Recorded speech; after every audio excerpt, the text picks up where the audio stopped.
Oke, terima kasih. Tadi paparan saya tentang translasi dan saatnya saya menutup sesi ini. Dalam sesi Translation in Practice ada beberapa hal yang kita bisa pelajari. Ada refleksi ya. Jadi saya menguji cobakan, mendeliver sebenarnya ya. Metode refleksi setelah saya bertindak. Kemudian pelajaran-pelajaran apa sih yang bisa saya dapatkan, saya endapkan dan bisa saya share ya. Itu ada pengetahuan yang lebih eksplisit ya. Kemudian itu diekstraksi dari pengalaman dan ketika menjadi eksplisit itu bisa menjadi pengetahuan yang tidak harus melekat dengan saya ya. Jadi ketika saya mendeliver saya harus memperhatikan Anda sehingga pengetahuan itu juga bisa Anda terapkan di tempat lain ya.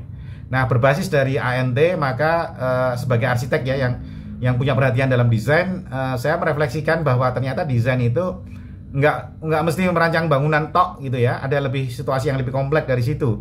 Atau merancang objek teknis lainnya ya, kayak desain produk, ya desain interior ya. It's not about the interior, tapi juga tentang orang-orang yang terlibat dalam proses desain itu, atau nanti yang menggunakan desain kita, atau bahkan yang ada sebelum desain itu ada ya, menginisiasi project misalnya gitu.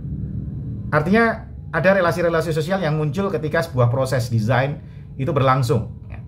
Jadi ketika memperhatikan orang-orang dalam suatu proses desain produk sesuatu ya, arsitektur, bangunan, lanskap, interior, produk, dengan memperhatikan manusia-manusia terlibat di situ, maka desain bisa kita rancang ya.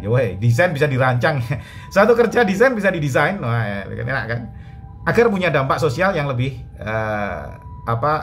signifikan. Ya, jadi hasil-hasil dari desain atau bahkan proses ya menciptakan objek-objek tertentu itu bisa lebih punya manfaat ketika kita memperhatikan orang lain ya. Orang lain, enggak orang lain, memperhatikan orang, termasuk memperhatikan kita. Misalnya kalau mahasiswa membuat gambar dan ingin presentasi, selain memperhatikan dia juga memperhatikan dosennya. Tentu dosennya happy, dianya happy. Memperhatikan teman-teman yang lain, ada proses belajar ketika dia merancang, ini diinspirasi oleh temannya yang lain. Saling menginspirasi sehingga ketika presentasi ini jadi suatu kerja kolektif ya. Meskipun dalam pembelajaran tetap dikerjakan sendiri karena itu menyangkut karakter dari mahasiswa ya. Jadi tidak boleh dikerjakan orang lain karena coretan tangan itu menunjukkan karakter mahasiswa. Gitu. Jadi karakter dari seorang yang jadi nggak boleh dikerjakan orang lain karena nanti itu jadi tidak sesuai dengan proses pendidikan ya.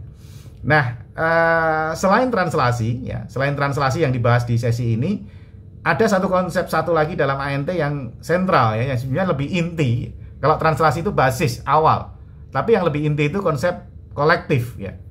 Nah, ini akan dibahas di sesi berikutnya ketika Bruno Latour memulai pembahasan sosial dengan source of uncertainty, sumber-sumber kerumitan sosial.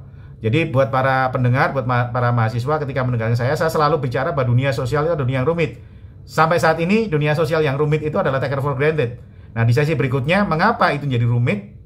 Itu Bruno Latour akan menjelaskan di dalam buku ya, Reaction Lingkungan Sosial, yang coba akan saya deliver di minggu depan ya, di sesi berikutnya ya.